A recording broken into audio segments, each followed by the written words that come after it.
All right, what is up, Hand Tire Racing fam? We're getting a little bit late of a start on today's recording, simply because it's Saturday and I'm driving tomorrow.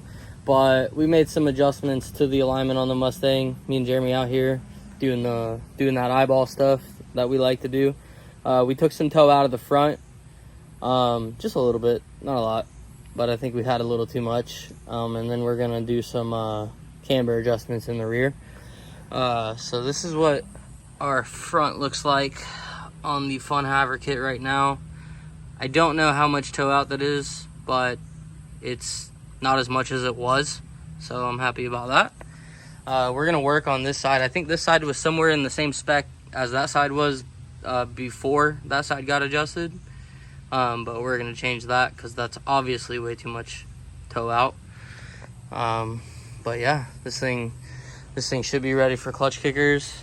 After that, we're gonna go get some seat time tomorrow at a private day and see how it does, and then we'll be off to clutch kickers. We have a new guest joining us for round 3. Sorry, round 3. Hasn't been there yet. This is my secret weapon. I haven't brought him out on you guys yet, but yeah, there you go. Those traps aren't built for nothing. But yeah, so we're gonna make some adjustments to this thing and then drive it tomorrow, see how it does, and hope for the best.